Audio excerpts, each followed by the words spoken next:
Assalamualaikum warahmatullahi wabarakatuh. Halo, selamat siang Bapak dan Ibu peserta webinar semuanya. Bagaimana nih kabarnya siang hari ini? Semoga Bapak dan Ibu semua selalu dalam keadaan sehat ya.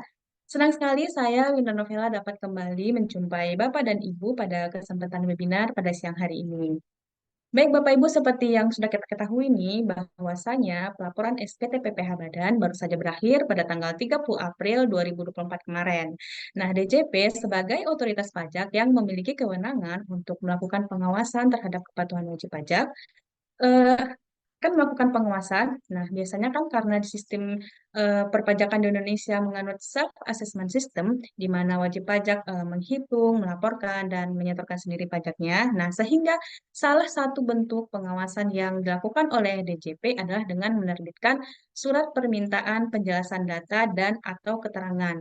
Nah, biasanya disingkat dengan SP2DK atau bisa juga biasanya istilahnya kita sebut dengan surat cinta dari DJP. Nah, biasanya gitu ya Bapak Ibu. Biasa kalau kita dapat surat cinta itu kan biasanya happy, berbunga-bunga gitu ya. Tapi kalau surat cinta dari DJP ini agak lain ya sepertinya. Bisa bikin deg-degan gitu. Atau bisa jantungan juga mungkin Bapak Ibu yang sudah pernah dapat SP2DK gitu ya. Nah, pada webinar siang hari ini kita akan mengupas tuntas mengenai dengan SP2DK ini. Bagaimana atau hal-hal apa aja sih yang kita lakukan gitu ya jika kita mendapatkan SP2DK ini. Nah, siang hari ini kita akan membahas bersama narasumber kita yang telah hadir bersama kita di sini, di Zoom ini, yaitu bersama Bapak Iwayan Sudiarta. Halo, selamat siang, Pak Wayan. Halo, selamat siang, Mbak Iya, Winda. iya. Bagaimana nih Pak kabarnya siang hari ini? Sehat, sehat, baik. Alhamdulillah baik sekali ya Pak. Pak, webinar siang hari ini kita akan membahas atau mengupas tuntas mengenai SP2DK ya Pak. Ya, siap. Iya, biasanya kalau habis-habis PPh Badan ini biasanya DJP gencar gitu ya Pak, mengirim-ngirim surat cinta gitu kepada wajib pajak ya Pak. Ya, setelah bahan-bahan dimasukkan, SPD lalu diolah, dimasak ya kan. Nah, nanti hasilnya Iya. itu bisa berupa SP2DK biasanya. Oh, Ada oke juga oke. lewat pemeriksaan ya. Nah, ini jadi Oh, topik yang mungkin akan kita alami setiap tahun ya, karena SP2DK itu tidak hanya setahun dua tahun, akan terus-menerus terjadi karena ini bagian dari pengawasan. iya, betul sekali, Pak. Oke, tahan dulu, Pak Wayan. Nanti kita akan membahas ini lebih dalam lagi, tapi sebelumnya buat Bapak Ibu yang sudah sering mengikuti webinar Enforce, pastinya nih ya sudah tidak asing lagi dengan Bapak Iwayan Sudiarta, di mana beliau adalah merupakan managing partner dan founder dari Enforce A. Selain itu juga founder dan direktur dari PT Wibi Digital Technology. Dan juga Bapak Wayan pernah juga berpengalaman di finance atau tax specialist di Salamander Energy dan juga pernah bekerja di kantor pajak dari tahun 97 sampai dengan 2008. Nah, selain itu, kita juga profil dari Pak Wayan yang sudah pernah melakukan mengecap pendidikan atau atau mengikuti training atau pelatihan di beberapa pelatihan. Yang pertama yaitu pernah menjalani pelatihan di Harvard University, yaitu pelatihan di bidang fintech. Terus juga pernah mengikuti training internasional wealth management dan juga international tax and transfer pricing, dan juga Bapak Wayan pernah pendidikan di Sekolah Tinggi Akuntansi Negara dan juga financial management di UI, dan terakhir Magister Manajemen UI bagian corporate finance. Nah, baik Bapak Ibu, pastikan Bapak Ibu mengikuti webinar kita ini sampai selesai ya, karena pastinya topik SP2DK ini sangat menarik sekali. Tapi sebelum kita masuk ke materi, sebelumnya saya ingin menyampaikan terlebih dahulu tata tertib selama webinar kita berlangsung. Saya akan membacakan terlebih dahulu tata tertibnya sebelum webinar kita berlangsung ya. Pertama, pada saat webinar dimulai, mikrofon peserta akan berada pada posisi mute. Yang kedua, disarankan untuk menggunakan headset, handsfree, earphone, atau semacamnya agar suara yang terdengar lebih optimal. Yang ketiga, peserta dapat mengajukan pertanyaan kepada narasumber pada sesi tanya jawab melalui menu chat meeting yang dapat diakses peserta dengan mengklik icon chat. Terus yang keempat, silahkan sampaikan pertanyaan pada kolom chat Zoom, harap menambahkan nama dan instansi pada pertanyaan. Pertanyaan yang masuk akan dimoderasi oleh moderator. Dan yang terakhir, peserta dapat mengunduh materi webinar di link yang akan kami bagikan di kolom chat pada akhir sesi. Selain itu, peserta diharapkan untuk mengisi feedback form link feedback yang juga akan kami bagikan di kolom chat. Baik, Bapak Ibu, untuk mempersingkat waktu, kita masuk saja webinar kita pada siang hari ini yang akan disampaikan oleh Bapak Iwayan Sudiarta. Kepada Pak Wayan, dipersilahkan Pak, waktu dan tempatnya. Baik, terima kasih Mbak Winda. Assalamualaikum warahmatullahi wabarakatuh. Selamat siang Ibu, Bapak semua peserta webinar pada siang hari ini. Terima kasih sudah berkenan meluangkan waktunya untuk mengikuti webinar kita. Semoga apa yang kita diskusikan pada siang hari ini memberikan manfaat dan juga mungkin kita bisa berdiskusi termasuk beberapa permasalahan yang Bapak Ibu alami setiap hari terkait dengan pemenuhan kewajiban perpajakan dan juga permintaan penjelasan atas data ini ya. Nah, siang hari ini kita akan berdiskusi mengenai SP2DK. Ya, ini mungkin sudah tidak asing lagi ya buat Bapak, Ibu semua. Ya, karena saya yakin banyak dari Bapak Ibu mungkin yang sudah pernah menerima SP2DK, termasuk juga sudah tahu rasanya ya, ya gimana gitu tegang-tegang sedikit ya merespon, termasuk berdiskusi dengan teman-teman di kantor pajak terkait dengan penyelesaian SP2DK ini. Nah, coba kita dalami lagi seperti apa sih itu sebenarnya SP2DK, kemudian bagaimana kita menyiapkan respon yang tepat sehingga SP2DK ini bisa selesai dengan baik. Ya, dengan tujuan ya supaya pajak ya kewajiban pajak kita bisa dipenuhi dengan baik, tapi juga perusahaan tetap efisien dalam biaya pajaknya ya. Jadi tidak harus ada pembayaran yang besar, apalagi misalnya hanya karena kesalahan yang sifatnya tidak signifikan ya. Lalu coba akan kita ulas sedikit, ya kalau kita mau prevent, mau mencegah supaya tidak diterbitkan SP2DK, hal apa saja yang harus kita lakukan di perusahaan ya. Nah, baik Bapak Ibu, tadi sudah disampaikan oleh Mbak Winda, memang ini surat SP2DK sering disebut dengan surat cinta ya. Jadi surat cinta apa surat benci sebenarnya ya? Ya, surat cintanya agak lain ya. Surat cintanya menegangkan, bukan happy tapi deg-degan ya. Deg-degan ini bakalan bayar berapa ya. Ya, jadi kalau SP2DK ini kalau kita lihat definisinya di SI05 adalah sebenarnya kegiatan untuk meminta penjelasan kepada wajib pajak ya atas data atau keterangan dasarnya apa, yaitu penelitian kepatuhan material yang menunjukkan adanya indikasi ketidakpatuhan dan juga ditemukan adanya kewajiban perpajakan yang belum dipenuhi. Jadi dasar penerbitan SP2DK ini adalah karena dilakukan penelitian kepatuhan material. Nah, setelah penelitian material dilakukan, ditemukan indikasi adanya ketidakpatuhan dan juga ternyata ada pajak yang kurang dibayar, misalnya angsurannya tidak sesuai dengan SPT. Nah, itu nanti akan bahas lebih jauh. Nah, bagaimana SP2DK ini bekerja? Ya, coba kita pelajari how it works ya, Bapak Ibu ya. Jadi sebenarnya perlu saya sampaikan bahwa ya kalau kita melihat ya timeline kewajiban pajak kita kan pertama kita harus daftar PWP, kemudian kalau omset sudah mencapai 4,8 miliar setahun lebih ya, harus daftar PKP, mulai memungut PPN. Bapak Ibu bisa lihat, lalu setelah menjadi wajib pajak, PKP ada kewajiban untuk memungut atau memotong ya, kemudian juga menyetor, lalu melaporkan. Ada SPT masa yang kita laporkan setiap bulan yang merupakan kewajiban pajak bulanan. Lalu ada juga kewajiban SPT tahunan. Nah, ini kita sebut dengan kegiatan pre-filing ya, pre-filing activities. Setelahnya mulai dilakukan pengawasan dan pengujian. Dengan ya bisa dengan cara SP2DK, kemudian menguji kepatuhan dengan pemeriksaan.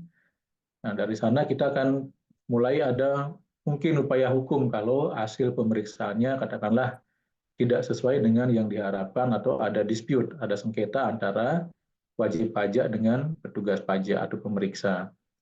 Nah, dispute ini berlangsung mulai dari keberatan, kemudian ada banding, nah lalu penyelesaian proses dispute. Di samping itu juga dalam prosesnya kita juga ada tindakan penagihan atas hutang pajak yang tidak dibayar, ada juga penegakan hukum pajak apabila wajib pajak melakukan indikasi tindak pidana. Nah, itu kita sebut sebagai post filing activities ya. Jadi tadi kenapa harus diuji kepatuhannya? Ya karena kita sistemnya self assessment, jadi semua dilakukan oleh wajib pajak. Kalau official assessment mungkin tidak perlu ada pengujian karena apa yang kita bayar sudah ditetapkan oleh petugas pajak. Tetapi kalau dalam sistem self assessment, semua yang kita setor adalah karena kita menghitung sendiri. Kita diberikan keleluasaan untuk menghitung pajak kita, ya menyetor pajak kita, lalu melaporkan sesuai dengan hasil hitungan kita sendiri. Ya ini juga sebenarnya kan ya harus diawasi benar apa tidak ya. Jangan sampai harusnya bayar 100 tapi bayarnya 10, hanya 10%-nya. Tujuannya kan seperti itu. Jadi sebenarnya hal yang wajar ketika self assessment ini dijalankan, maka ada konsekuensi petugas pajak ya keharusan untuk melakukan pengawasan supaya semua sesuai dengan koridor ketentuan peraturan perpajakan.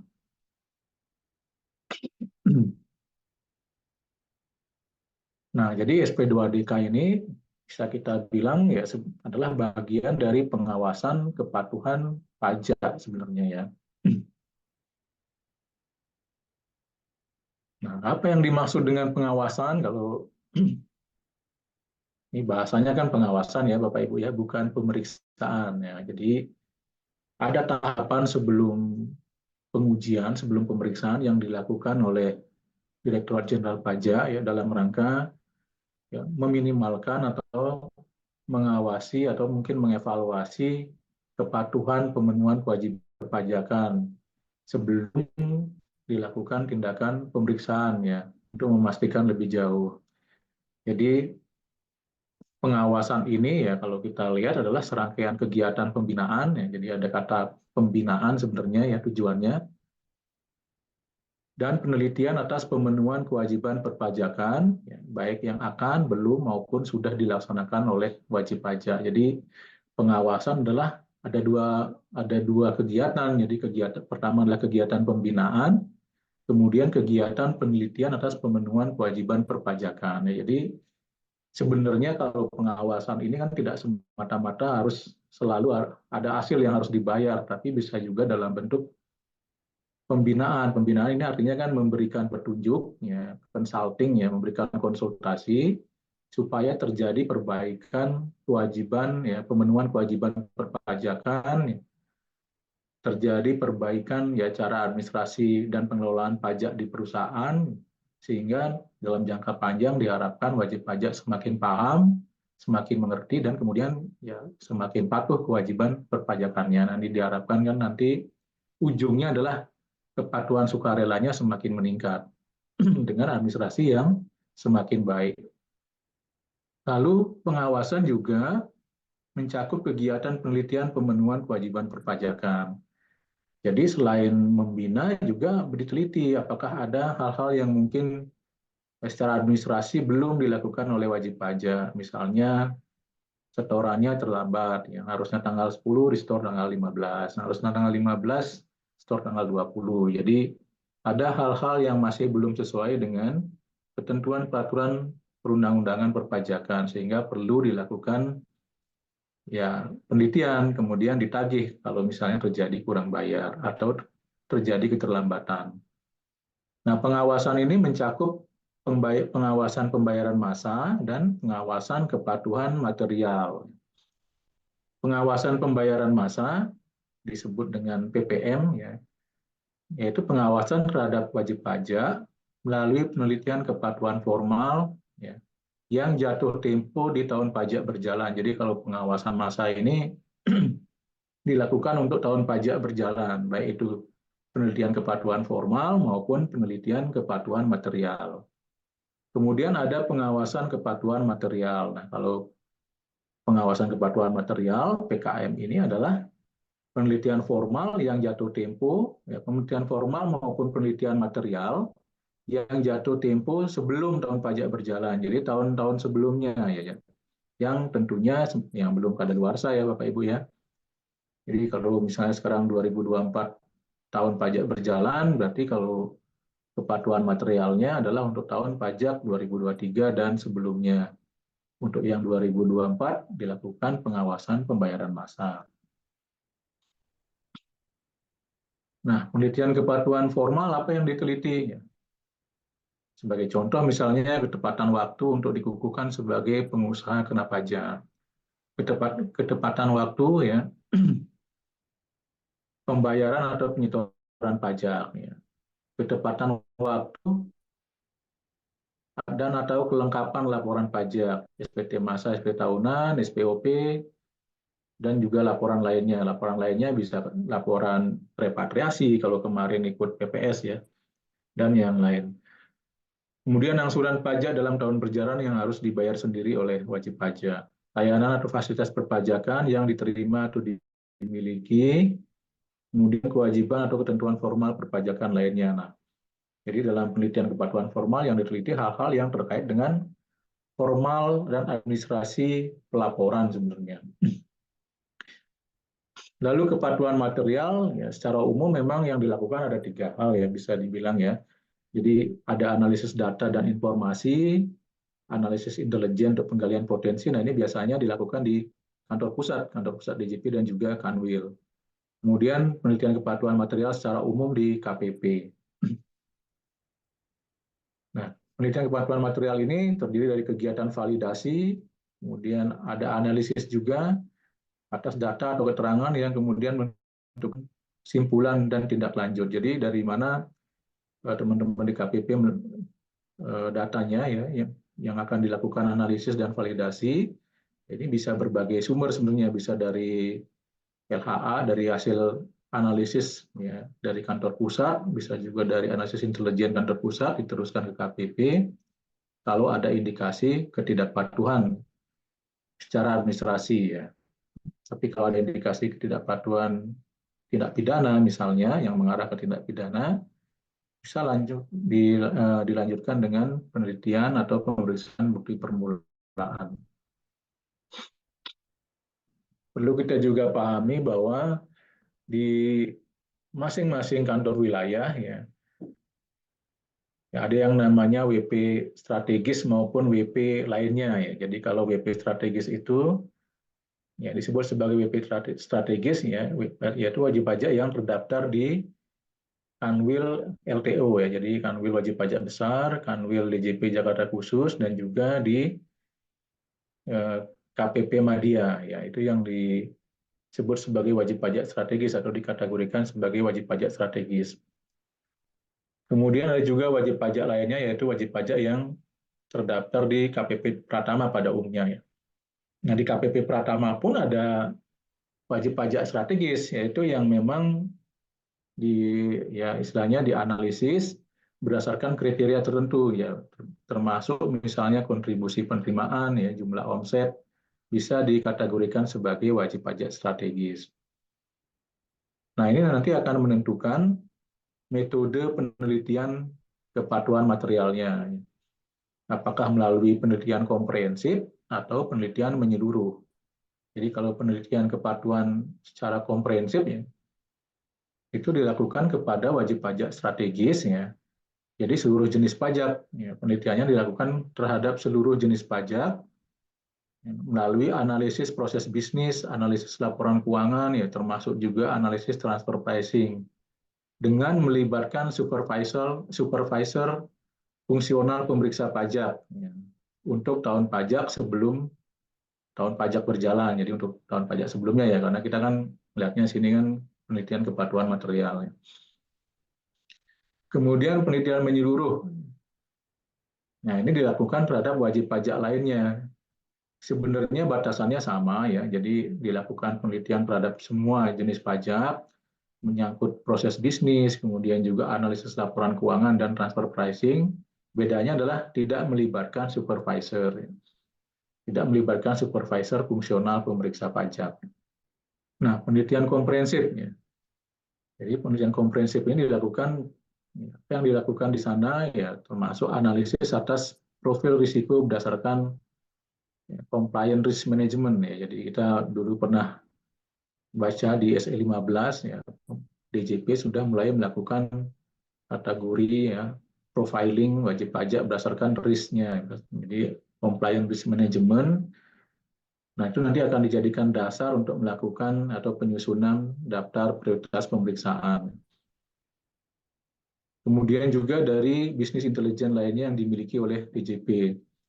Kemudian analisis atas pelaporan dan pembayaran pajak serta kesesuaian data profil wajib pajak ya, dengan pembayaran SPT-nya, kemudian dengan pembayaran pajak lainnya, juga kesesuaian dengan KLU. Analisis atas proses bisnis wajib pajak, ini dia meliputi juga analisis proses bisnis, jadi mereka juga mendalami proses bisnis Bapak Ibu, usahanya apa, apakah usahanya ekspor impor ya, apakah usahanya manufacturing, pabrik apa, pabrik baterai kah, atau pabrik misalnya komponen, atau perusahaan energi ya. Jadi apalagi sekarang kan memang sudah, kalau yang sangat spesifik seperti pertambangan kan sudah ada kantor pajak tersendiri yang memang tugasnya menganalisis proses bisnis Bapak Ibu secara lebih detail ya. Kemudian analisis laporan keuangan yang meliputi laporan posisi keuangan, analisis laporan laba rugi, analisis laporan arus kas. Nah, jadi semua yang terkait dengan laporan keuangan pasti akan dianalisis untuk menentukan kira-kira apakah ada anomali, ada hal-hal yang agak lain gitu ya, yang mungkin tidak sesuai dengan kelasiman bisnis atau lalu analisis transfer pricing dan perpajakan internasional.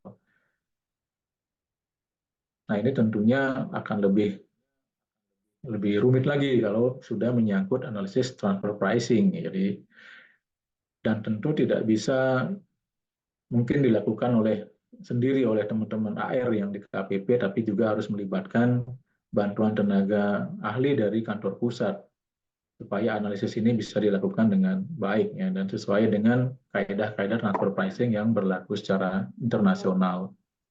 Kemudian analisis didasarkan pada mirroring hasil penilaian, hasil pemeriksaan, hasil keberatan, banding, gugatan, dan penyaluran kembali. Jadi pengawasan penelitian kepatuhan material juga bisa didasarkan dari mirroring hasil pemeriksaan. Jadi Bapak Ibu juga harus berhati-hati ketika dilakukan pemeriksaan karena hasil pemeriksaan tersebut bisa dijadikan mirroring ya, sebagai indikasi ketidakpatuhan apabila pada pelaporan tahun-tahun pajak berikutnya belum dilakukan penyesuaian sesuai dengan hasil pemeriksaan. Kemudian analisis atas data internal dan eksternal termasuk data ILAP ya, jadi institusi, lembaga, asosiasi dan pihak lain ya, serta data exchange of information. Analisis dalam rangka tindak lanjut LHA atau LIIP dari kantor pusat, ini dari hasil analisis data di kantor pusat atau laporan intelijen dari kantor pusat yang menunjukkan adanya indikasi ketidakpatuhan. Atau bisa juga berdasarkan kunjungan ke lokasi wajib pajak, visit. Nah, ini kita lihat data-data yang biasanya ya dilakukan pengawasan atau diteliti dalam proses penelitian kepatuhan material. Jadi ada LHA di sana, ada laporan keuangan, ya, ada alat keterangan dari mungkin pemeriksa yang lain gitu ya, dari kantor pajak yang lain dan juga hasil dari kunjungan ya. Hasil penilaian, pemeriksaan, keberatan, banding, dan gugatan. Tadi sudah yang saya jelaskan, juga termasuk data dan keterangan lainnya dari institusi, lembaga, asosiasi, dan pihak lain, termasuk data jumlah peredaran bruto yang dijadikan DPP dan jangka waktu pengenaan PPh yang bersifat final berdasarkan peraturan pemerintah ya, terkait dengan usaha, penghasilan dari usaha yang diterima atau diperoleh ya, yang memiliki peredaran bruto tertentu. Ya, ini juga termasuk menjadi bagian pengawasan ya, kalau misalnya yang UKM ya, UMKM yang omsetnya 4,8 juga termasuk bagian dari pengawasan oleh petugas pajak. Jadi tidak berarti ketika kita melaporkan SPT, ya maksudnya SPT badan dengan kategori UMKM lalu tidak diawasi ya, jadi tetap dilakukan pengawasan. Hasil dari penelitian kepatuhan material yang dilakukan oleh KPP bisa beragam ya Bapak Ibu. Yang pertama, kalau misalnya sedang dilakukan pemeriksaan ya, atau telah dilakukan pemeriksaan, sedang dilakukan pemeriksaan buper atau sedang dilakukan penyidikan, maka hasil dari penelitian kepatuhan material ini diteruskan kepada unit pelaksana pemeriksaan sebagai data tambahan. Jadi kalau memang AR di KPP melakukan penelitian, ya, pengawasan, kemudian diketahui bahwa wajib pajak sedang diperiksa, maka data hasil analisis tersebut diteruskan kepada pemeriksa, ya, dijadikan sebagai data tambahan, ya, ketika melakukan pemeriksaan. Nah, lalu bisa juga hasilnya tidak ditemukan indikasi ketidakpatuhan, ya. Ya, kalau memang tidak ditemukan adanya indikasi ketidakpatuhan, tentunya kan susah, ya, tidak ada tindakan apa-apa, ya, Bapak Ibu, jadi void, ya. Ya, kemudian dari hasil penelitian itu juga menemukan adanya indikasi ketidakpatuhan dan ada estimasi potensi kewajiban perpajakan yang belum dipenuhi. Sementara wajib pajak belum dilakukan pemeriksaan, ya. Nah, ini yang memunculkan adanya permintaan penjelasan atas data dan atau keterangan. Kemudian bisa juga berlanjut kepada pengusulan pemeriksaan atau pengusulan pemeriksaan bukti permulaan, tergantung dari jenis pelanggaran yang dilakukan oleh wajib pajak. Nah, hasil yang nomor 3 ini, ya, ketika ditemukan adanya indikasi ketidakpatuhan dan juga adanya potensi kewajiban pajak yang belum dipenuhi, nah AR ini yang memicu AR untuk menerbitkan SP2DK, surat permintaan penjelasan atas data dan atau keterangan, ya. Nah, jadi seperti itu cara kerjanya. Dari mana SP2DK itu muncul, ya, dari hasil penelitian kepatuhan material yang dilakukan oleh KR atau KPP.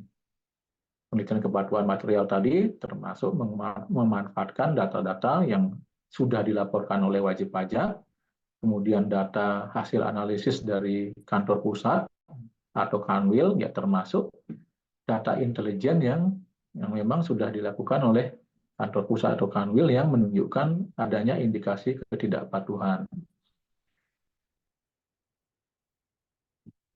Nah, kemudian dengan adanya indikasi tersebut, maka KPP akan menerbitkan SP2DK, ya, yang diterbitkan oleh Kepala KPP, dikirimkan melalui fax, ya, pos, secara langsung kepada wajib pajak paling lambat 3 hari sejak diterbitkan. Jadi jangka waktu pengiriman ke wajib pajak 3 hari sejak diterbitkan, bisa melalui pos, bisa melalui faksimili, ya, fax, atau bisa juga secara langsung. Nah, waktu yang diberikan untuk menanggapi adalah 14 hari kalender, ya. Jadi cukup singkat, ya, Bapak Ibu, ya. Jadi Bapak Ibu tadi saya sudah jelaskan bahwa terhadap WP strategis, ya. Jadi mungkin bisa coba dicek kalau Bapak Ibu terdaftar kalau perusahaannya Bapak Ibu terdaftar di KPP Migas, Kanwil khusus atau Kanwil LTO atau KPP Madya, nah itu sudah pasti adalah WP strategis. Jadi dilakukan penelitian komprehensif. Nah, kalau penelitian komprehensif ini kan sebenarnya, ya, yang pernah kita alami adalah, ya, kurang lebih hampir seperti pemeriksaan. Jadi pengujiannya agak jauh, ya, agak mendalam, ya. Jadi bisa dibilang sebagai semi pemeriksaan sebenarnya. Nah, kalau diberikan waktu 14 hari, apakah cukup untuk menanggapi? Nah, itu yang menjadi kendala. Jadi 14 hari untuk menanggapi, 14 hari kalender, ya, bukan 14 hari kerja, ya. Sejak tanggal SP2DK atau tanggal fax atau tanggal suratnya diterima langsung. Cara menanggapi bisa melalui tatap muka langsung, bisa melalui audio visual, ya, daring, ya, dalam jaringan, atau bisa secara tertulis. Nah, penyampaian penjelasan yang dilakukan oleh wajib pajak harus dituangkan dalam berita acara, ya. Nah, wajib pajak juga diperkenankan menyampaikan penjelasan lebih dari 1 kali. Jadi kalau misalnya kita merasa ada yang kurang, ya, dalam penjelasan sebelumnya, jadi kita boleh menambahkan penjelasan pada kesempatan berikutnya. Jadi tidak harus sekali menyampaikan penjelasan. Jadi diskusi dengan AR terkait dengan penyelesaian SP2DK ini atau pembahasan SP2DK ini bisa dilakukan berkali-kali. Nah, bagaimana kalau misalnya waktunya tidak cukup? Ya, kita baru menyampaikan, katakanlah lewat dari 14 hari kalender ya. Nah, sebenarnya masih bisa diterima oleh Kepala KPP ya, dengan mempertimbangkan adanya itikad baik ya. Kemudian risiko kepatuhan, lokasi wajib pajak ya. Nah, ini tentunya masih bisa dipertimbangkan ya. Ini akan dipakai dasar juga ya dalam pelaksanaan penelitian ya, dalam menentukan dalam rangka menentukan simpulan dan rekomendasi tindak lanjut. Jadi tidak serta merta penjelasan Bapak Ibu ditolak ketika sudah melewati 14 hari kalender ya. Ya karena memang yang harus ditanggapi banyak misalnya dari penelitian komprehensif tentu tidak akan mencukupi kalau misalnya dikejar dalam jangka waktu 14 hari kerja, 14 hari kalender. Nah, ini masih mendapat ya keringanan ya, keleluasaan bahwa tidak harus 14 hari kerja sepanjang memang kita beritikat baik untuk menyelesaikan SP2DK tersebut ya. Nah, lalu bagaimana kalau wajib pajak tidak memberikan penjelasan? Nah, HR bisa melakukan visit atau kunjungan dalam rangka ya bisa memvalidasi ya, kemudian juga bisa dalam rangka melakukan ya penelitian lanjutan ya. Ini jadi AR bisa melakukan kunjungan ya. Nah, dalam kunjungan yang dilakukan oleh AR wajib pajak dalam kesempatan tersebut bisa juga menyampaikan penjelasan kepada HR-nya. Nah, kalau misalnya menyampaikan penjelasan tentu akan dibuatkan berita acara P2DK ya. Baru kemudian dilanjutkan dengan penyusunan LHP, ya. Seperti apa simpulannya dan bagaimana tindak lanjutnya, itu yang nanti akan ada di laporan hasil penelitian ya, atas permintaan penjelasan data dan keterangan. Nah, kalau misalnya wajib pajak menolak dilakukan kunjungan, ya maka akan dikirimkan juga undangan pembahasan. Ya. Jadi nanti dibahas di kantor ya, kantor pajak ya. Tentu akan dibuatkan BA juga, baru dilanjutkan dengan penyusunan LHP. Ya. Nah, wajib pajak tidak memberikan penjelasan saat kunjungan ya, sama juga akan dikirimkan undangan pembahasan di BA lalu dilanjutkan dengan LHP. Bagaimana kalau misalnya wajib pajak badan tidak ditemukan atau tidak aktif setelah dibubarkan? Tetap akan dikirimkan undangan pembahasan juga yang selanjutnya akan ditindaklanjuti dengan penyusunan LHP. Jadi kalau misalnya kunjungan tidak bisa dilakukan atau kunjungan tidak berhasil ya, atau tidak menyampaikan penjelasan ya, wajib pajak tidak menyampaikan penjelasan seperti yang diinginkan, maka ya tetap harus dibuatkan BA melalui undangan pembahasan ya sebelum melakukan penyusunan laporan hasil penelitian. Nah, ketika dikirimkan undangan pembahasan ya Bapak Ibu ya kita sebagai wajib pajak sebisa mungkin ya harus menghadiri undangan yang disampaikan. Jadi jangan sampai kesempatan kita menjelaskan menjadi hilang ya, yang lalu berakibat ya pada misalnya inefisiensi ya, artinya hal yang mungkin bisa kita jelaskan hanya karena tidak bersedia hadir atau tidak memberikan penjelasan lalu ya, petugas pajak menerbitkan atau mengasumsikan bahwa kita tidak kooperatif sehingga dilakukan tindakan lain misalnya diusulkan pemeriksaan. Nah, ketika melakukan pembahasan ya AR bisa juga didampingi oleh supervisor, supervisor fungsional ya. Nah, lalu setiap pembahasan Bapak Ibu ingat harus selalu dituangkan dalam berita acara. Nah, lalu kita lihat ya simpulan yang bisa diambil ketika proses pembahasan sudah dilakukan ya, sudah diteliti kembali oleh AR atau petugas pajak. Nah, ada berbagai macam simpulan yang bisa diambil dari proses tersebut, termasuk apa tindak lanjut ya, yang akan diambil oleh AR atau oleh KPP ya.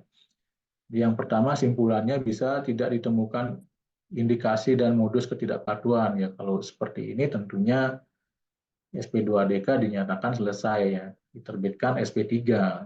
SP3, P2DK. Nah, ini yang sebenarnya kan kita harapkan ya Bapak Ibu ya. Jadi ketika Bapak Ibu menerima SP2DK, permintaan penjelasan atas data atau keterangan, sebisa mungkin kita merespon dengan baik, melakukan pembahasan ya kooperatif ketika KR atau misalnya kantor pajak atau KPP akan melakukan kunjungan ya.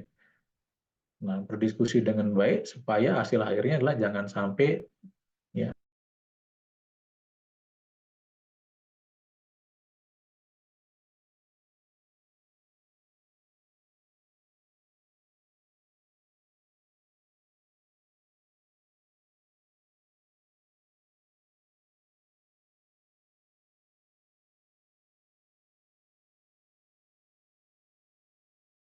kegiatan pengamatan atau operasi intelijen, ubah data dan atau status wajib pajak secara jabatan, ubah administrasi layanan dan atau fasilitas perpajakan secara jabatan. Nah, itu tindakan-tindakan yang bisa diambil ketika wajib pajak tidak ditemukan. Jadi dilakukan pengamatan terlebih dahulu ya operasi intelijen yang ya mungkin termasuk di istilahnya diintai ya tempatnya, lokasinya, ya, apakah masih ada operasi sebenarnya apa tidak. Kemudian WPOP meninggal dunia atau yang akan atau telah meninggalkan Indonesia selama-lamanya, atau WP Badan telah dibubarkan. Kemudian bisa juga simpulannya berupa WP tidak memberikan penjelasan. Nah, ini tidak kooperatif ya, atau mungkin tidak punya waktu, atau mungkin terlalu menganggap remeh gitu SP2DK sehingga tidak memberikan penjelasan. WP menyampaikan penjelasan tidak sesuai hasil penelitian dan atau tidak bersedia menyampaikan atau membetulkan SPT sesuai hasil penelitian. Jadi meskipun menyampaikan ya tanggapan atau penjelasan, tapi kalau tanggapannya tidak sesuai dengan keadaan yang sebenarnya, di mana KPP merasa belum yakin penjelasan yang disampaikan adalah sudah menjawab pertanyaan yang diajukan, ya tentu tidak langsung berhenti SP2DK-nya ya. Bisa diusulkan misalnya pemeriksaan atau wajib pajak ketika sudah jelas salah ya ketika rekonsiliasi, kemudian misalnya ketika ditunjukkan dokumen pembayaran atau bukti potong yang memang benar-benar salah masih tidak mengakui dan tidak mau membetulkan SPT. Nah, ini juga bisa berujung pada pengusulan pemeriksaan. Nah, itu tindak lanjut yang akan diambil apabila wajib pajak tidak memberikan penjelasan SP2DK atau memberikan penjelasan tapi belum menjawab pertanyaan di SP2DK atau tidak mau membetulkan SPT ya, sesuai hasil penelitian. Jadi bisa diusulkan pemeriksaan.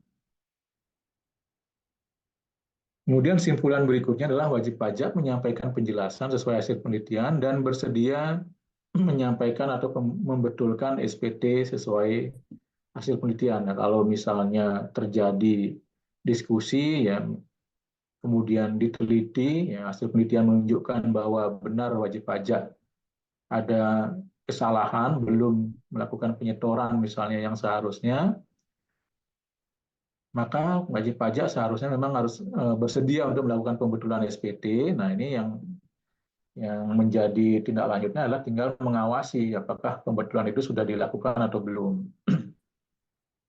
Sampai dengan tenggat waktu yang diberikan, biasanya 30 hari sejak berita acara pembahasan ya.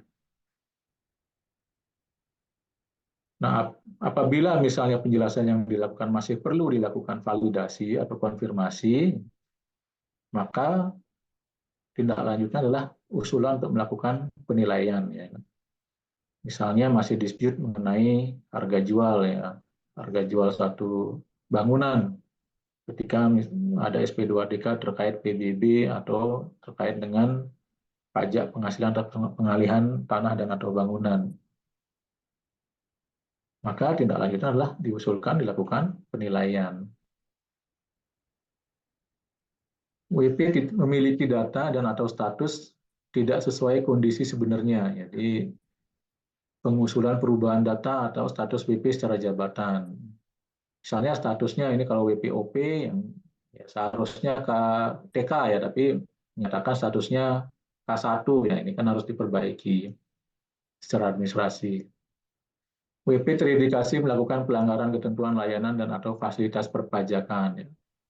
Pengusulan pemberlakuan produk hukum secara jabatan. Ya. Kalau memang nanti ada ditemukan indikasi ya pelanggaran terhadap fasilitas yang diberikan, maka tentunya kan dilakukan penyesuaian ya, atas surat-surat atau putusan yang memberikan fasilitas tersebut.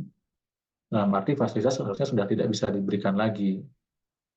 WP sedang dilakukan pemeriksaan, ya telah dilakukan pemeriksaan, atau sedang dilakukan bukper, atau sedang dilakukan penyidikan. Ya. Nah, kalau situasinya seperti ini, simpulannya adalah bisa ditindaklanjuti dengan penerusan data ke bagian pelaksana atau unit pelaksana pemeriksaan. Ya. Juga ke pemeriksaan bukper maupun penyidikan tergantung di tahap mana wajib pajak itu saat ini sedang diperiksa atau ditegakkan ya terkait dengan penegakan hukum pemenuhan kewajiban perpajakan. Kalau misalnya jangan sampai Bapak Ibu sampai diperiksa bukper apalagi masuk ke penyidikan ya. Jadi ini hal yang mungkin harus menjadi concern ya, concern utama ya. Sebisa mungkin ya tidak melakukan hal-hal yang mengarah kepada tindakan pidana. Simpulan yang juga bisa diambil dalam penelitian SP2DK ini adalah terdapat data atau keterangan baru dalam sistem informasi pengawasan. Ini ada data tambahan yang sebelumnya belum ada dalam penerbitan SP2DK. Nah, kalau misalnya seperti ini, maka tindak lanjutnya diusulkan pelaksanaan penelitian kepatuhan material ulang. Jadi bisa jadi kemudian SP2DK-nya akan keluar lagi yang baru, yang memuat data-data yang sebelumnya belum ditanyakan, yang sekarang sudah muncul lagi di sistem informasinya tugas pajak. WP terindikasi tindak pidana perpajakan. Nah, tindak lanjutnya adalah tentunya pengusulan pemeriksaan bukber. Nah, ini yang sangat kita hindari sebenarnya.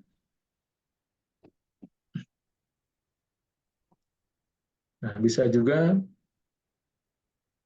WP semula ya, semula berstatus sebagai WP lainnya, kemudian ditetapkan menjadi WP strategis. Nah, dan sebelumnya telah dilakukan penelitian dan SP2DK yang diterbitkan tidak berdasarkan pelaksanaan penelitian komprehensif. Jadi karena dia tadinya berstatus WP lainnya, maka penelitiannya kan penelitian menyeluruh, bukan penelitian komprehensif. Oleh karena itu, tindak lanjutnya berupa penelitian kepatuhan material ulang secara komprehensif. Kalau ya, simpulan lainnya, kalau memang nanti ditemukan ada hal-hal lain yang belum tercakup dalam ya, simpulan-simpulan di atas, tentu akan dipertimbangkan tindak lanjutnya sesuai dengan kondisi yang ada. Nah, ini merupakan diskresi dari Kepala KPP. Jadi kalau tadi kita mendalami ya bagaimana sebenarnya SP2DK ini di proses penerbitannya, asal-usulnya, background-nya seperti apa, mulai dari penelitian kepatuhan material, mereka menemukan adanya ketidakpatuhan, ya, lalu menerbitkan SP2DK, kita diberikan kesempatan untuk menanggapi, menjelaskan, kemudian berujung pada diskusi, dan hasil akhirnya adalah simpulan melalui LHA. Dan apabila semua sudah terjawab, maka Bapak Ibu akan mendapatkan SP3 P2DK. Jadi dilakukan penghentian atau penutupan dari SP2DK tersebut. Tapi kalau masih ada hal-hal yang outstanding, yang menggantung, berarti kita akan ya mungkin akan berlanjut bisa dengan usulan pemeriksaan, ya bisa dengan usulan bukper apabila memang terjadi indikasi tindak pidana perpajakan. Jadi kita lanjutkan tadi, kita sudah memahami ya bagaimana SP2DK itu diterbitkan, latar belakangnya, jadi how it works ya sudah kita jelaskan tadi. Lalu mungkin sedikit saya tambahkan bahwa ya tadi kita sebut ada tindak pidana ya dalam tindak lanjut SP2DK. Nah, Bapak Ibu mungkin mulai harus perhatian dengan ya sengketa atau misalnya kegiatan-kegiatan apa saja atau masalah apa saja yang dianggap sebagai indikasi adanya tindak pidana perpajakan. Jadi kalau kita lihat di pasal 38, ya 39 dan 39A, nah itu semua adalah indikasi tindak pidana di bidang perpajakan ya. Jadi melaporkan SPT yang tidak benar, bahkan tidak melaporkan SPT pun adalah sudah ada termasuk indikasi tindak pidana perpajakan. Kemudian juga misalnya ya melampirkan atau membuat ya, dokumen palsu ya atau seolah-olah ya dokumen palsu yang seolah-olah benar ya atau dipalsukan ya atau biaya fiktif. Nah, itu juga termasuk kategori tindak pidana. Atau memotong pajak, memungut pajak tapi tidak disetorkan ke kas negara, itu juga termasuk tindak pidana. Jadi di proses pengawasan ya mereka juga akan melakukan pengecekan atau penelitian apakah ada indikasi tindak pidana atau tidak. Ya, nanti dicontohkan adalah misalnya tidak menyetorkan pajak yang telah dipotong dan atau dipungut, atau menerbitkan atau menggunakan faktur pajak yang tidak berdasarkan hasil yang sebenarnya. Jadi yang ini yang kita sebut sebagai faktur pajak fiktif ya. Nah, tadi saya sudah sampaikan juga yang perlu diketahui bahwa Kepala KPP juga berwenang untuk memutuskan lanjut kegiatan P2DK ya dengan memperhatikan simpulan dan rekomendasi tindak lanjut dari LHP tadi ya. Apakah akan diusulkan misalnya pemeriksaan, nah itu bagian dari kewenangan kepala kantor. Nah, kemudian kita coba lihat bagaimana DJP memperoleh data ya, lakukan pengecekan ya, data wajib pajak yang dilaporkan di SPT, kemudian melakukan ekualisasi omset PPH dengan PPN, ekualisasi pembelian, bisa juga ekualisasi objek dengan biaya. Nah, kemudian datanya yang juga bisa bersumber dari data ILAP, ya, institusi, lembaga, asosiasi, dan pihak lain. Hasil visit bisa juga ya menjadi dasar untuk penerbitan SP2DK. Nah, kemudian data-data lain, data internet, data hasil intelijen ya, yang dikirimkan oleh kantor pusat. Nah, ini yang biasanya akan diteliti. Ya. Jadi kalau misalnya ada red flag ya, misalnya penghasilan dilaporkan sebagai utang ya, harga jual tidak benar misalnya ya, tidak lapor kuantitas penjualan secara benar ya. Nah, ini sebagai indikator ya bahwa ada ya, hal-hal yang belum sesuai dengan ketentuan peraturan perpajakan ya. Katakanlah misalnya banyak bukti potong dengan NPWP 000 ya atau faktur pajak. Dulu kan banyak yang 000, kalau sekarang kan sudah harus pakai NIK kalau memang tidak mempunyai NPWP ya.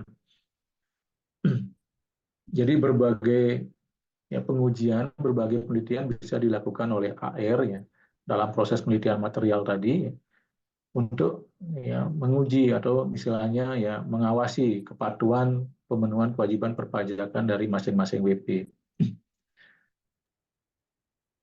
Nah, ini sumber-sumber ya data SP2DK bisa pertama adalah dari ekualisasi, lebih detailnya ekualisasinya apa saja? Omset di SPT PPH ya, dibandingkan dengan penerbitan faktur pajak. Kenapa kok ada diskrepensi, ada perbedaan? Ya tentunya perbedaan itu bukan berarti salah ya Bapak Ibu. Sekali lagi, ketika ada gap, ada selisih bukan berarti salah. Ini yang mungkin perlu dijelaskan. Karena bisa bisa jadi selisihnya karena time difference misalnya. Ya. Karena ada penyerahan yang mungkin tidak dikenakan PPN bisa jadi. Nah ini harus dilakukan rekonsiliasi. Demikian juga dengan pembelian. Pembelian di SPT PPH dibandingkan dengan pajak masukan di SPT PPN. Biaya gaji dibandingkan dengan SPT masa PPh 21.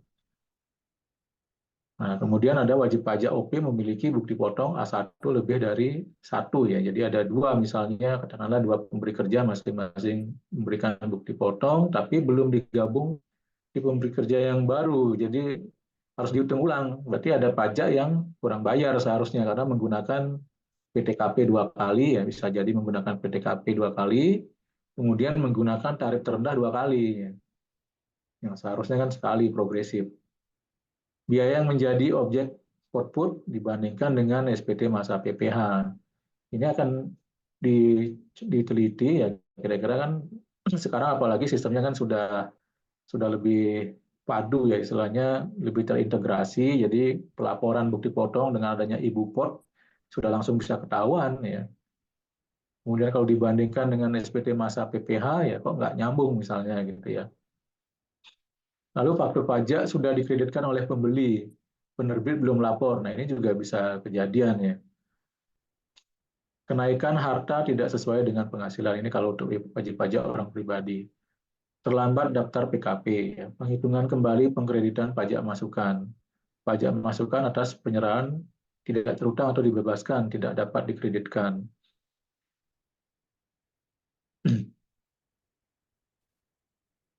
Nah, ekualisasi yang lain bisa juga berupa dinamisasi PPh pasal 25 sehubungan dengan pembetulan SPT tahunan. Jadi kalau misalnya Bapak Ibu melakukan pembetulan, nah di sana kira-kira ada kurang bayar apa tidak. Ya, kalau belum dibayar, penelitian ini akan berujung pada penerbitan STP karena adanya angsuran PPh 25 yang belum dibayar.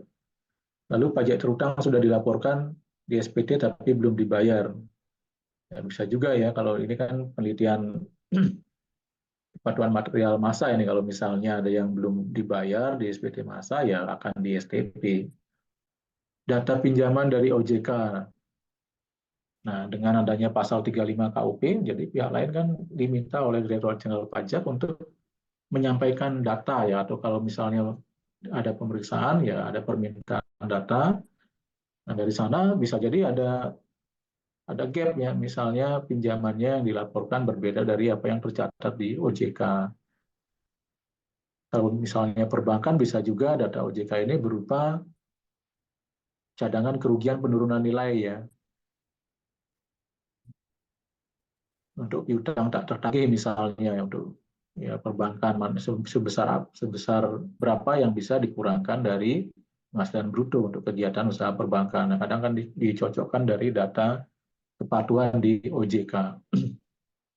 Bisa juga bersumber dari transaksi keuangan mencurigakan yang merupakan laporan PPATK ya. Nah, ini juga menjadi trigger untuk melakukan pemeriksaan atau penelitian atau permintaan data atau keterangan.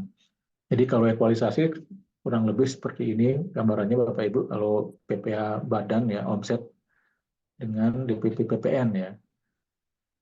Nah, kalau dibandingkan ada selisih, selisihnya dari mana? Bisa jadi misalnya bukan objek PPN ya, bisa time different penjualan tahun lalu faktur pajaknya tahun ini ya, itu time different ya, atau penjualan tahun ini faktur pajaknya tahun berikutnya ya. Tidak masalah sepanjang bisa dijelaskan. Sebenarnya intinya SP2DK kan permintaan penjelasan kan Bapak Ibu, jadi bukan bukan berarti ketika menerima SP2DK artinya adalah sudah pasti salah ya.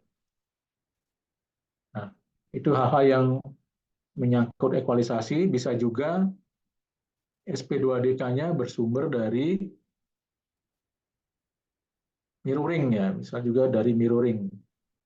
Ya, mirroring wajib pajak yang sudah dilakukan pemeriksaan tahun-tahun sebelumnya, ya, ada koreksi, ya, tentunya yang non deductible ya itu istilahnya kan kalau misalnya biayanya juga sejenis, ya, kalau pemeriksaannya menyatakan non deductible, wajib pajak setuju, artinya kan tahun berikutnya ketika masih ada biaya yang sama, maka itu sudah pasti akan menjadi koreksi. Nah, hal-hal ini akan dijadikan juga trigger untuk menerbitkan SP2DK, dengan harapan wajib pajak daripada diperiksa kan mendingan dibetulkan saja sekalian di SPT, apalagi sudah setuju dengan hasil pemeriksaannya. Nah, ada juga triggernya dari benchmark ya. Benchmark seperti apa? Jadi benchmark ini kan profiling sebenarnya. Apakah wajib pajak ya, kinerjanya, profit marginnya ya jauh nggak dari rata-rata industri. Kalau misalnya gapnya terlalu jauh, nah ini perlu diteliti lebih jauh karena ada misalnya hal yang tidak normal, ya, agak lain ya. Misalnya yang lain pada untungnya 10%, yang ini rugi misalnya ya, ruginya besar ya. Mungkin ada penelitian lebih jauh ya. Bukan berarti salah, bukan berarti tidak boleh rugi. Ya. Tapi perlu dilakukan penelitian apakah rugi itu benar-benar alami atau memang ada tindakan yang disengaja untuk membuat rugi kan, tujuannya kan seperti itu teman-teman di KPP ya, untuk melakukan penelitian. Nah, kalau memang ada hal-hal yang mencurigakan, apalagi kemudian ditemukan indikasi ketidakpatuhan, maka akan dikirimkan SP2DK untuk meminta klarifikasi lebih jauh. Nah, jadi kurang lebih seperti itu Bapak Ibu. Biasanya unsur-unsur yang ada atau item-item yang ditanyakan dalam SP2DK ya, yang umum ya, kita bicara hal yang umum yang sering kita temui adalah pertama biasanya berupa ekualisasi ya, entah itu antara penjualan dengan PPN, bisa juga dengan pembelian dengan PPN, bisa juga biaya gaji dengan pelaporan itu, misalnya ya biaya-biaya jasa dengan pemotongan entah itu PPh 23 atau PPh 26 ya. Termasuk juga penghitungan angsuran, apakah sudah sesuai, apakah angsurannya dibayar ya, apakah ya terutama mungkin bagi perusahaan-perusahaan angsurannya bisa berubah setiap 3 bulan atau setiap sebulan sekali atau WP baru. Nah, ini menentukan atau misalnya ada perubahan kondisi usaha, kalau misalnya usahanya ya maju pesat naik drastis karena situasi ekonomi sangat mendukung ya lebih dari 150% pajak terutangnya.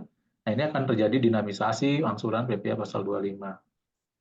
Nah, hal-hal lainnya yang sering kita temui dalam SP2DK tadi misalnya kalau perbandingannya utang dengan modal ya melewati DER, yang melewati ketentuan DER yang diperbolehkan. Nah, ini juga akan ada SP2DK. Kemudian bisa jadi karena mirroring dengan hasil pemeriksaan sebelumnya, dengan hasil keberatan, dengan hasil banding, dan hasil PK. Nah, bagaimana kalau masih dispute? Ya, tentunya kalau dispute harusnya tidak bisa mirroring ya Bapak Ibu. Jadi kalau hal-hal yang sudah jelas, misalnya tadi saya bilang non-deductible expense, yang memang tidak bisa dibiayakan, ya sekarang juga kita setujui ya, berarti tahun-tahun berikutnya harusnya biaya yang sejenis juga kita setujui sehingga tidak masalah kalau langsung dibetulkan di SPD tahunan.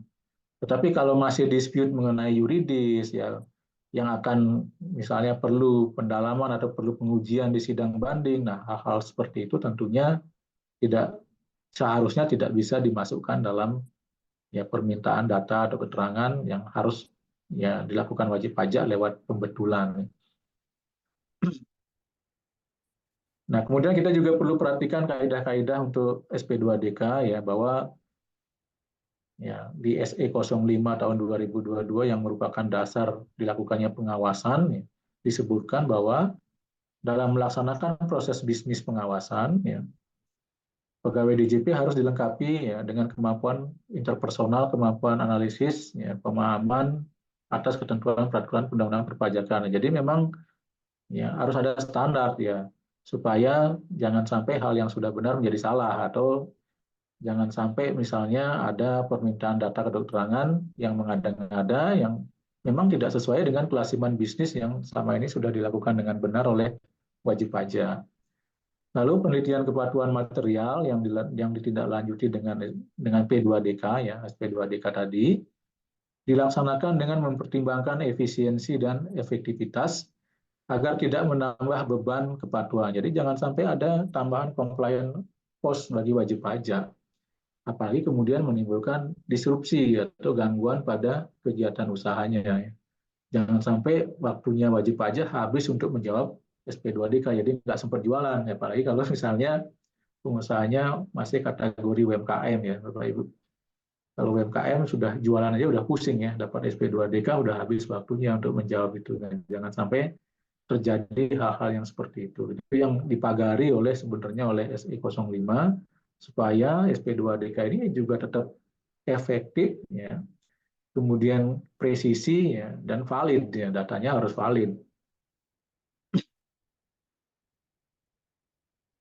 Nah, selanjutnya setelah kita memahami how SP2DK works ya, lalu bagaimana kita merespon? Bagaimana kita memberikan penjelasan ya? Kalau sedang menghadapi ya, kalau saat ini kita sedang menerima SP2DK ya, maka ya kita juga tadi Bapak Ibu sudah kita jelaskan latar belakangnya, tidak perlu ada kekhawatiran yang berlebih sebenarnya ketika kita menerima SP2DK.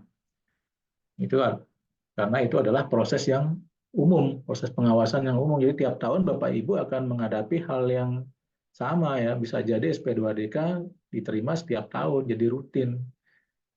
Tidak perlu khawatir, yang tidak perlu misalnya terlalu deg-degan ya, ketakutan berlebihan ya, tetap tenang. Ya, yang penting kita pahami ya, apa yang menjadi kewajiban perpajakan kita, apa yang menjadi kewajiban perpajakan perusahaan ya. Juga kita harus memahami dan memperjuangkan hak-hak wajib pajak sesuai dengan undang-undang. Jadi ini kan berlaku kesetaraan ya. Jadi ya kita juga bisa merespon, kita juga bisa menggunakan hak-hak yang diberikan oleh undang-undang. Nah, kemudian yang penting juga adalah menjalin komunikasi yang baik ya, dan profesional dengan HR, kepala seksi, supervisor maupun kepala kantor. Ya, kadangkala memang mungkin harus sampai kepala kantor diskusinya ya, kita juga harus siap, harus jalani ya, tetap ya, menjalaninya dengan sikap yang profesional, dengan komunikasi yang baik ya, supaya terjalin istilahnya ya pengertian ya. Maksud kita kan tujuannya supaya tercipta trust ya, saling percaya antara wajib pajak dengan petugas pajak. Dan kita juga dalam membangun trust ini juga harus paling tidak ya harus honest. Kalau memang salah ya kita harus akui salah dan lakukan pembetulan. Tetapi kalau memang tidak ya bukan merupakan kesalahan wajib pajak ya kita juga harus berani memperjuangkan bahwa itu adalah sudah benar, bukan kesalahan kita misalnya ya, dan tidak melanggar ketentuan peraturan perundang-undangan. Jadi perusahaan masih beroperasi dalam koridor peraturan perundang-undangan yang berlaku, dan kita harus berani memperjuangkan hal itu meskipun kemudian harus sampai kepada harus diskusi dengan kepala kantor misalnya ya.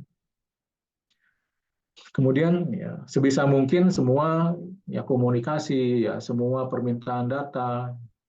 Sebenarnya kalau SP2DK kan tidak ada permintaan data yang mendetil sebenarnya. Jadi yang ada adalah mereka mengajukan pertanyaan di surat ya. Tidak meminta data seharusnya, karena kalau permintaan data berarti kan pengujian. Nah, pengujian itu harus melalui pemeriksaan. Kalau ini kan hanya penelitian. Nah, jadi sebisa mungkin semua komunikasi, semua diskusi itu harus tertulis ya, Bapak Ibu ya. Baik misalnya pertanyaan yang akan kita jawab semua harus ada di surat tertulis di SP2DK. Jadi kita menanggapi apa yang tertulis di SP2DK. Kemudian ketika ada diskusi, ada pembahasan, maka harus dituangkan dalam berita acara. Dan itu juga sudah diatur dalam SP 05/2022 yang menjadi dasar pelaksanaan maupun tindak lanjut SP2DK. Nah, lalu persiapkan tanggapan atau penjelasan sesuai dengan permintaan pada SP2DK. Ya, kita harus lengkapi juga berkas kerja dan pendukung ya, bukti pendukung terkait. Nah, untuk meyakinkan ya, HR maupun petugas pajak ya kita harus lampirkan bukti-buktinya, kita harus buatkan kertas kerjanya ya, supaya mereka mudah memahami dan juga dapat meyakini apa yang kita sampaikan. Terbuka terhadap permintaan kunjungan dan responsif atas undangan diskusi. Nah, ini sudah saya jelaskan tadi, ketika misalnya wajib pajak agak susah, kurang kooperatif, maka atau tidak menyampaikan penjelasan, maka bisa dilakukan kunjungan dan juga undangan pembahasan. Nah, kita sebisa mungkin gunakan kesempatan-kesempatan ini semaksimalnya ya, supaya ya hak-hak kita bisa kita utarakan ya, case-nya bisa selesai dengan baik. Jadi mungkin itu hal-hal ya tips lah, bisa dikatakan tips ya bagaimana kita merespon SP2DK yang kita terima. Nah, sekarang kalau kita misalnya mau menanggapi SP2DK itu secara tertulis, bagaimana kita menyusun tanggapan yang baik? Tentu tanggapan yang baik ini kan ya kalau sama dengan kalau kita misalnya sidang kan harus menyampaikan argumennya. Bagaimana kita harus menyampaikan argumennya? Tentunya ya argumen yang baik itu adalah argumen yang bisa meyakinkan audiens. Dalam hal ini audiensnya siapa? Yang bisa meyakinkan HR atau supervisor. Kalau di persidangan kan yang bisa meyakinkan hakim. Ya. Jadi good argument itu adalah able to convince audience. Ya. Nah, argumen itu apa? Ya, a reason attempt dibilangnya ya, a reason attempt to convince. Jadi bukan sembarang reason ya, bukan sembarang attempt ya. Jadi harus ada ya alasan-alasan ya dasar berpikir yang logis pada argumen tersebut ya. Karena tujuan kita adalah mengungkapkan fakta, mengungkapkan argumen ya, yang dilandasi oleh dasar-dasar yang logis ya, dengan tujuan untuk meyakinkan pendengar ya, dalam hal ini kan AR ya, atau hakim misalnya kalau di persidangan. Nah, kalau argumen kita tidak meyakinkan, ya tentunya bagaimana mereka bisa menerima ya. Jadi itu mungkin yang penting ya kalau dibilang satu kalimat bagaimana menyusun tanggapan yang terbaik, ya, susunlah tanggapan yang bisa meyakinkan AR kan. Seperti itu ya Bapak Ibu ya. Jadi bagaimana kita menyusun tanggapan yang bisa meyakinkan AR? Ya tentunya kita harus ya presisi juga menjawab ya. Kita harus pahami, ya, pahami dengan jelas permintaan penjelasan dalam SP2DK. Seperti apa yang diminta, kedalamannya seperti apa yang diharapkan oleh HR ketika mereka minta atau menanyakan sesuatu di SP2DK. Lalu kita harus mengumpulkan bukti-bukti ya, dan meliti bukti-bukti atau evidence untuk menjawab pertanyaan SP2DK tersebut. Kita buatkan kertas kerja, lengkapi dengan bukti pendukung, sehingga benar-benar menjawab apa yang ditanyakan oleh SP2DK. Susun argumentasi secara logis dengan menggunakan dasar hukum yang relevan, ya, juga dengan menyajikan bukti-bukti yang sudah diteliti dan disiapkan. Jangan sampai terjadi logical fallacy atau fallacious reasoning. Jadi, dalam menyusun argumen, fallacious reasoning misalnya ya kadang, oh saya tidak, kenapa tidak potong 21 atas BIK gitu kan, contohnya. Oh, saya nggak potong karena saya tidak bebankan di SPT PPA Badan. Jadi konsepnya kan non taxable, non deductible ya, nggak seperti itu juga. Itu kan logical fallacy ya. Jadi sekarang sudah jelas bahwa BIK adalah objek PPA pasal 21, mau dibebankan ataupun tidak dibebankan itu masalah lain. Yang jelas BIK itu adalah objek PPA 21. Kemudian dalam menyusun tanggapan ya clarity ya, ya kejelasan ya, concise ini tidak perlu harus bertele-tele panjang lebar tapi tidak menjawab pertanyaan ya. Misalnya kalau memang perlu hanya satu paragraf ya cukup satu paragraf ya. Kalau memang diperlukan lebih panjang boleh lebih panjang. Intinya adalah apa yang disampaikan di tanggapan supaya menjawab dan meyakinkan. Panjang pendek tidak menjadi masalah sesuai dengan keperluan.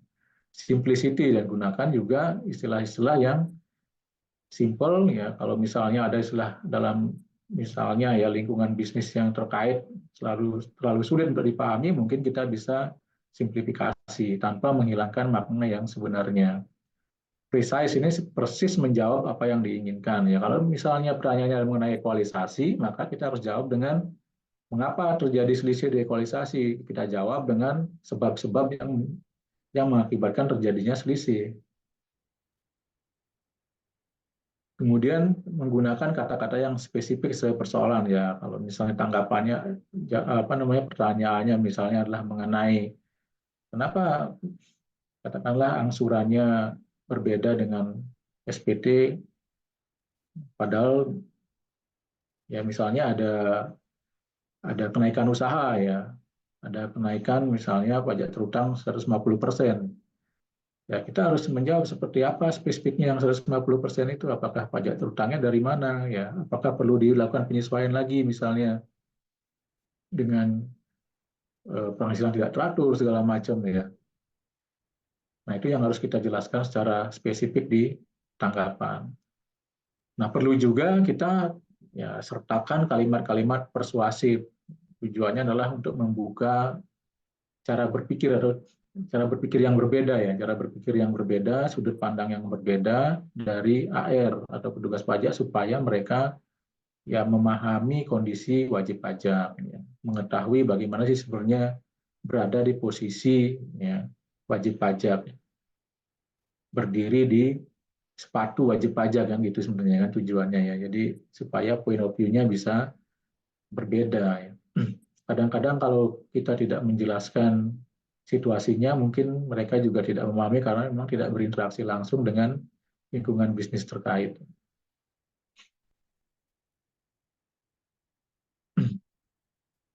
Nah, barangkali itu Bapak Ibu mengenai how to respond SP2DK, jadi tetap Bapak Ibu tenang ya, memang ini adalah bagian dari pengawasan secara umum. Tiap tahun juga kita akan berurusan dengan SP2DK. Yang penting adalah kita tahu caranya merespon dengan baik. Bagaimana kita meyakinkan. Nah, solusi yang terbaik apa? Apakah harus membetulkan SPT pada akhirnya? Ya, solusinya tergantung dari persoalannya ya. Jadi kalau misalnya kita memang salah, sudah jelas salah ya sebaiknya solusi yang terbaik memang membetulkan SPT. Tapi kalau misalnya kita sudah benar ya dan di tanggapan kita sudah menjelaskan tidak diterima juga, nah itu kan artinya bukan berarti kita membetulkan SPT ya. Ya kita tetap memperjuangkan hak-hak kita bahwa itu ya kita sudah menyampaikan kondisi yang keadaan yang sebenarnya. Kalau misalnya tetap nanti tidak plus SP2DK-nya, ya apakah kita ya mau dilanjutkan pemeriksaan misalnya, nah bagaimana sikap kita? Nah itu kan hal-hal yang di luar kendali kita sebenarnya. Jadi kita sudah menjelaskan, kemudian masih dilanjutkan dengan pemeriksaan, ya mungkin ini juga jadi kesempatan buat kita membuktikan lebih jauh bahwa memang tidak ada apa-apa, bahwa apa yang kita sampaikan sudah sesuai dengan keadaan yang sebenarnya. Demikian juga bagi AR, ya, diserahkan misalnya kepada pemeriksa, diusulkan pemeriksaan, ya bisa jadi pemeriksaannya dengan kewenangan yang ada, ya, dengan kewenangan yang dimiliki bisa meminta dokumen, ya, kemudian bisa menguji lebih dalam, mungkin akan membuktikan atau menemukan bahwa memang tidak terdapat indikasi ketidakpatuhan sebagaimana dugaan AR, ya, seperti itu ya Bapak Ibu. Jadi jangan dianggap solusi yang terbaik itu harus selalu pembetulan SPT.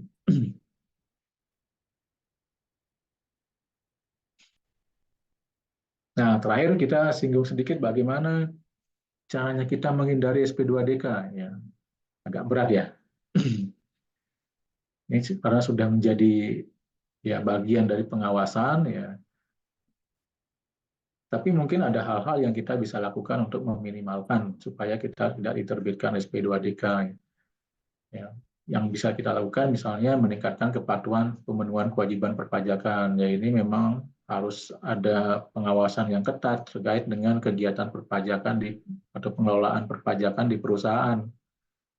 Baik mulai dari penghitungan, baik mulai dari review pemotongan pemungutan ya, kemudian ya, pajak-pajak, ya, implikasi pajak dari setiap transaksi yang dilakukan oleh perusahaan di berbagai divisi ya. Itu semua harus dipastikan sesuai dengan ketentuan. Penghitungannya benar, kemudian penyetorannya tepat waktu, pelaporannya juga tepat waktu dan juga benar di SPT-nya ya. Jadi tidak menimbulkan adanya red flag ya. Kita menghindari red flag. Nah, administrasi perpajakan yang lebih rapi. Ya, termasuk juga kita bagaimana menyimpan dokumen-dokumen perpajakan supaya rapi, yang melakukan rekonsiliasi yang rajin ya, jangan mager rekonsiliasinya ya, harus yang rajin. Setiap bulan direkon kira-kira selisihnya kenapa ya, sebabnya gapnya itu karena apa ya, sehingga kita bisa mitigasi risikonya. Lalu tindakan lainnya yang bisa dilakukan adalah digitalisasi proses bisnis perpajakan. Sekarang sudah zamannya teknologi, jadi kita harus maksimalkan penggunaan teknologi dalam proses perpajakan. Termasuk ya kalau e-billing semua IAN kan sebenarnya sudah disediakan oleh DJP dan DJAP ya, e-billing, e-faktur, e-bukport ya. Mungkin kita perlu menambah ya teknologi untuk hal yang lain, misalnya katakanlah ketika untuk penghitungan BPA 21, untuk review perpajakan ya, menggunakan teknologi untuk penyimpanan dokumen juga ya. Nah, ini adalah bagian dari tax risk management. Semakin baik ya tax risk management yang kita lakukan, maka potensi untuk ya meminimalkan SP2DK itu ya sangat mungkin ya Bapak Ibu ya. Tidak berarti menggaransi tidak akan ada SP2DK karena itu kan hak dan kewenangan dari DJP dan AR dan KPP ya. Jadi kita hanya bisa melakukan dari sisi kita adalah melakukan teknis manajemen dengan lebih baik. Nah, seperti apa teknis manajemen yang lebih baik itu? Nah, kami sebenarnya sudah merumuskan framework. Ya. Kira-kira kalau melakukan teknis manajemen, ya ini mungkin sekedar brief saja. Ya, sebagai panduan Bapak Ibu, barangkali mulai sekarang bisa mengambil tindakan preventif, ya, mencegah, meminimalkan terjadinya red flag yang mengakibatkan SP2DK. Jadi kita sebut framework-nya ini sebagai Aptima. Ya. Aptima apa? Ada awareness, ya, awareness and governance, kemudian policy and strategy, kemudian people ya, terkait dengan tools and technology, kemudian ada implementation, ada monitoring, ada administration. Jadi ada 7 hal yang harus diperhatikan ya oleh perusahaan apabila menginginkan teknis manajemennya di bawah, artinya dalam dalam pengendalian mereka ya, artinya sesuai dengan ketentuan peraturan perundang-undangan perpajakan. Nah, kita tempatkan awareness and governance di center dari framework ini. Kenapa? Ya karena kalau tanpa awareness dari semua divisi, tanpa awareness dari top ya, company management ya itu akan sulit. Ya. Jadi kalau misalnya semua menyalahkan bagian pajak, ya berarti ada yang tidak beres di company-nya. Jadi nanti kasihan orang pajaknya jadi mentil ya, mental illness nanti. Jangan sampai di bagian pajak semua jadi mental illness ya. Karena tidak ada awareness ketika nanti baru ditagih, pajaknya utangnya ternyata besar, baru kelabakan, nah sudah terlambat. Ya, either punya uangnya atau either bangkrut jadinya, kan gitu ya Bapak Ibu ya. Either tidak lanjut going concern-nya. Nah, itu dari sisi awareness. Jadi harus ada pemahaman risiko ya yang mungkin akan timbul dan dampaknya bagi perusahaan. Jadi awareness ini adalah mulai dari top ya, top management ya. Jadi, top manajemen ini setting the tone ya. Kalau manajemen top manajemennya tidak peduli dengan pajak, bagaimana ya semua divisi akan peduli dengan pajak.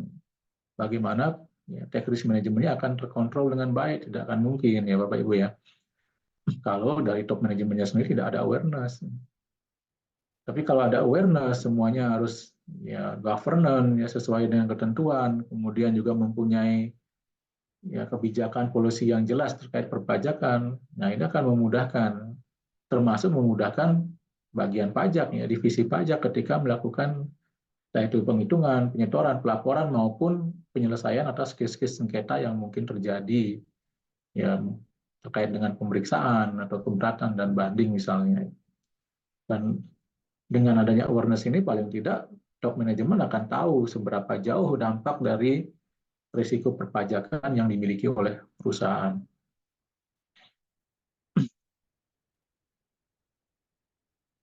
Lalu policy and strategy, ya, kita kalau policy ini kan terkait dengan kalau sudah aware ya berarti harus ada policy. Kalau aware tapi nggak ada policy nggak ada ya sama aja nggak berlanjut ya. Jadi stop, tidak akan berdampak juga bagi manajemen perpajakan yang lebih baik. Jadi harus ada perumusan kebijakan dan strategi perpajakan perusahaan. Ya, keterlibatan semua divisi perpajakan dalam setiap pengambilan keputusan.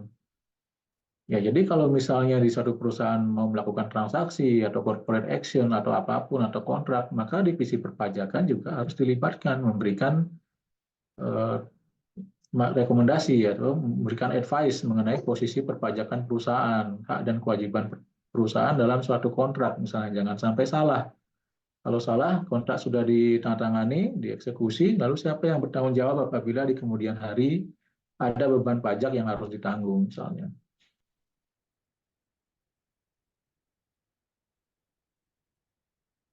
Nah, kemudian people, ya, ya semua sudah oke, ada policy, tapi kalau misalnya sumber daya manusianya tidak memiliki kapasitas dan kapabilitas, nah ini juga akan berdampak pada peningkatan risiko perpajakan. Oleh karena itu, peningkatan kapasitas, kapabilitas oleh ya yang terutama adalah personel yang bertugas di divisi perpajakan, ya, divisi keuangan.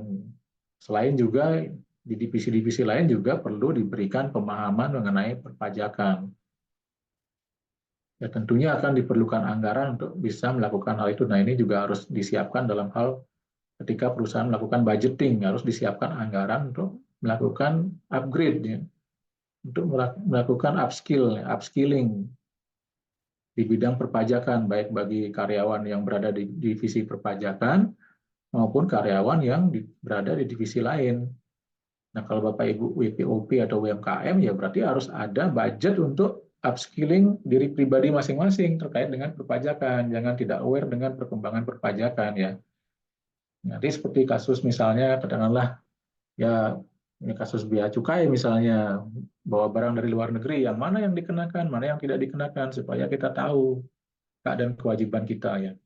Demikian juga di pajak, mana yang harus kena pajak, ya, mana yang tidak kena pajak, mana yang kena PPN, bagaimana menerbitkan faktur, ya, saya menerima bukti potong sudah benar apa belum, ya. Jangan sampai kita menerima bukti potong bodong, ya, jadi nggak jelas juga nggak benar, ya. Uangnya tidak, apalagi uangnya mungkin tidak disetorkan, ya, itu lebih parah lagi sebenarnya. Jadi kita harus pahami tadi, jangan sampai kita, ya kalau Bapak Ibu misalnya memungut PPN, itu adalah uang negara, bukan uang pribadi. Jadi harus disetorkan ke kas negara, jangan kemudian tidak disetorkan. Ini yang tadi saya bilang dianggap ya sebagai indikasi adanya tindak pidana perpajakan.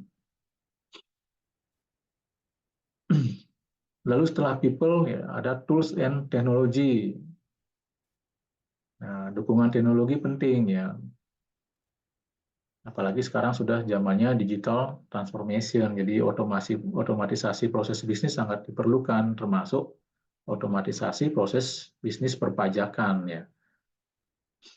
Jadi kalau gimana misalnya yang membuat sistem supaya rekonsiliasinya antara ya ledger kemudian dengan SPT massa bisa dilakukan dengan lebih cepat, ya.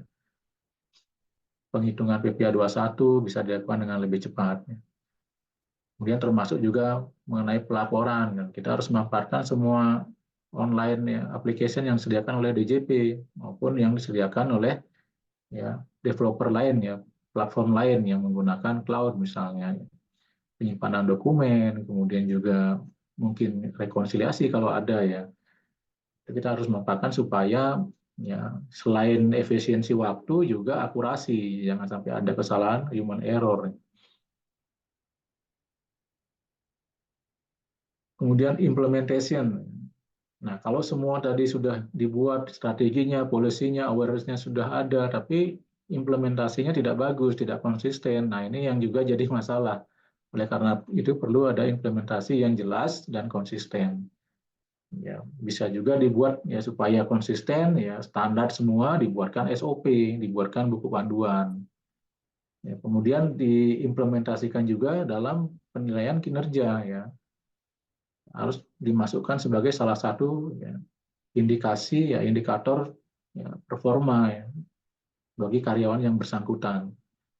Ya, divisi lain juga harus ikut bertanggung jawab, jadi harus jadi KPI-nya juga ketika ada permasalahan, misalnya kontraknya tidak memuat posisi atau klausul perpajakan yang jelas, maka divisi legal juga harus ikut bertanggung jawab mengapa tidak melibatkan atau tidak mencari tahu atau tidak mencoba ya istilahnya mendetilkan hak dan kewajiban perusahaan dalam kontrak tersebut terkait dengan pajak.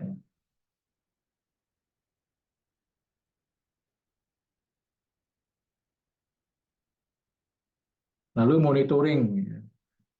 Nah, ketika semua sudah diimplementasikan dengan baik, maka perlu ada kegiatan monitoring, evaluasi, supaya ya, apa yang sudah bagus tetap berjalan dengan baiknya. Jangan sampai hanya sebulan, lalu kemudian balik lagi ke kondisi awal, riset lagi. Jadi bolak-balik akhirnya tidak ada kemajuan. Nah, dalam proses monitoring ini perlu dilakukan tech risk review, ya, bisa secara berkala, katakanlah misalnya quarterly. Tujuannya apa? Tujuannya untuk mendapat gambaran yang objektif, ya. Nah, tax risk review ini ya bisa dilakukan secara internal atau bisa juga dengan ya, meminta bantuan pihak eksternal, misalnya konsultan, untuk memberikan gambaran yang lebih objektif sesuai dengan pengetahuan dan pengalamannya. Jadi tidak harus selalu internal. Kadang-kala kalau internal kan biasanya sudah sibuk dengan ya pekerjaan sehari-hari dan juga ya pemahamannya sudah terbentuk ya dengan sudah tidak bisa berpikir out of the box. Jadi perlu bantuan konsultan untuk melihat dari sudut lain, ya. Kemudian terakhir adalah administrasi. Nah, ini yang terkait dengan bagaimana kita mendokumentasikan dokumen perpajakan dengan baik.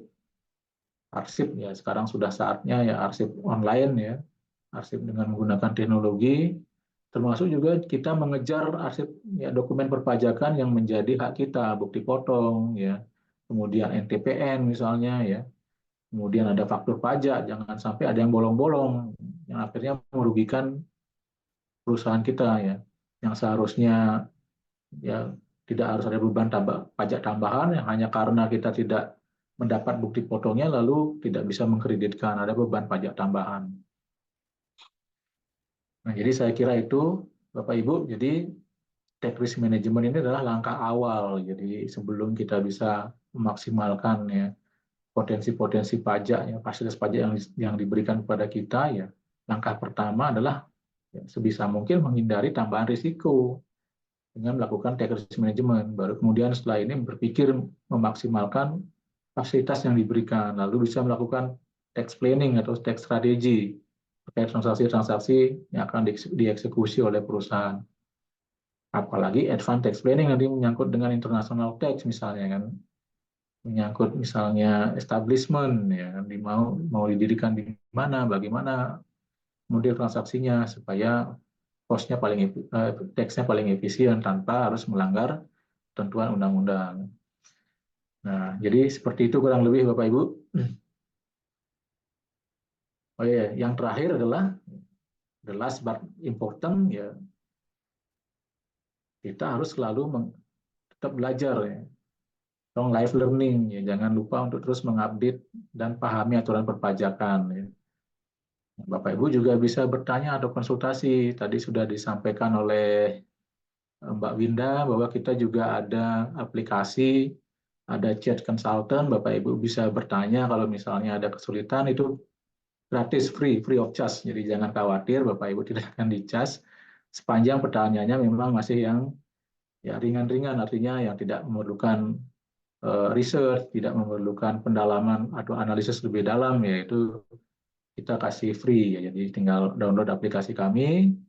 Kalau misalnya ada pertanyaan, silakan bertanya. Ya kami dengan senang hati akan menjawab sesuai dengan pengetahuan kami terhadap peraturan perundang-undangan perpajakan di Indonesia. Dan satu lagi saat ini ya seperti tadi kita bilang, bagaimana menghindari SP2DK ya. Menghindari sih mungkin tidak ada jaminan, tapi kalau meminimalkan ya itu sesuatu hal yang pasti saya kira ya. Jadi dengan cara melakukan tax risk management ya. Kebetulan kita juga menyediakan jasa untuk melakukan tax review. Barangkali Bapak Ibu memerlukan, silakan ya menghubungi kami ya. Saat ini kita juga sedang ada promo. Jadi ketika Bapak Ibu ya menggunakan jasa kami untuk melakukan tax review, baik itu quarterly, misalnya semesteran ya, atau per 6 bulan, atau misalnya annually, ya, kita ada promo dapat free retainer ya. Free retainer jadi bisa bertanya apapun pada kami ya selama 1 bulan. Ya, jadi saya kira mungkin itu Bapak Ibu yang bisa saya sampaikan pada kesempatan siang hari ini. Semoga memberikan manfaat dan sedikit memberikan tambahan wawasan bagi Bapak Ibu mengenai bagaimana kita memanage adanya SP2DK, bagaimana merespon ya, kemudian bagaimana meminimalkan potensi adanya SP2DK. Demikian yang dapat saya sampaikan. Ya, kurang lebihnya saya mohon maaf. Ya, saya kembalikan lagi ke Mbak Winda.